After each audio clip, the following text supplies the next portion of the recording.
আপু কেমন আছেন? ভালো আছি আলহামদুলিল্লাহ।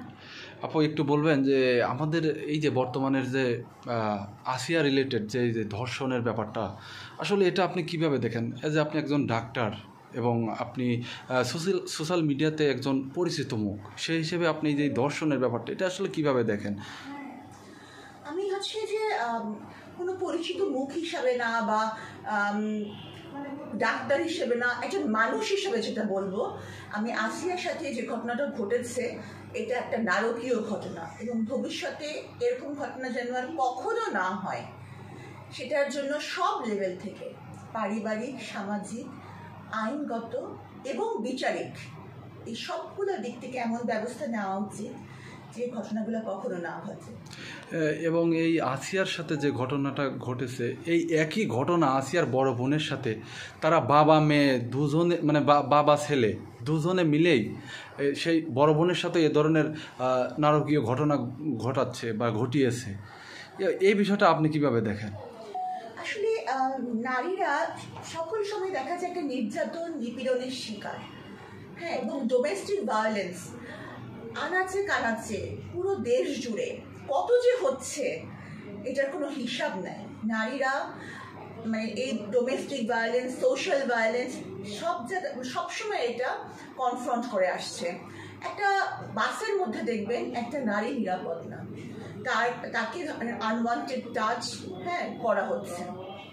তারপর হচ্ছে যে একটা ভিড়ের শপিং মলে তাকে যেভাবে একটা হেনস্থা করা হয়, ভিড়ের সুযোগে একটা মেয়ের গায়ে হাত দেওয়া হয়।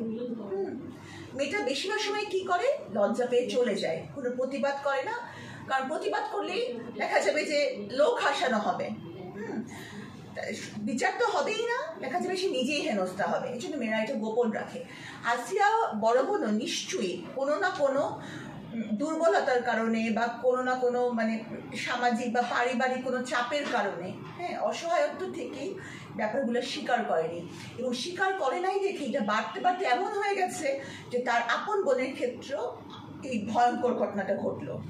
তো আমি মনে করি যে এই মেয়েদের উপরে এই সোশ্যাল ভায়োলেন্স কমাতে হবে যেভাবেই হোক। এবং আমাদের সমাজ থেকে এটাকে আদৌ দূর করা কখনো সম্ভব? সম্ভব, যদি পারিবারিক শিক্ষা এবং ধর্মীয় শিক্ষাকে জোরদার করা যায়। হ্যাঁ, শুধু ধর্মীয় শিক্ষা অতটুকু না যে মেয়েদেরকে পর্দা করতে বলা, পর্দা তো করতেই হবে, সেই সাথে পারিবারিক শিক্ষাটাকে এমন করতে হবে যে একটা ছেলে, আমরা কিন্তু দেখা যায় যে পরিবারের মেয়েদেরকেই শুধু বিভিন্ন ধরনের শিক্ষা দেওয়ার চেষ্টা করি, কিন্তু ছেলে সন্তানকে শিক্ষিত করার চেষ্টা করি না।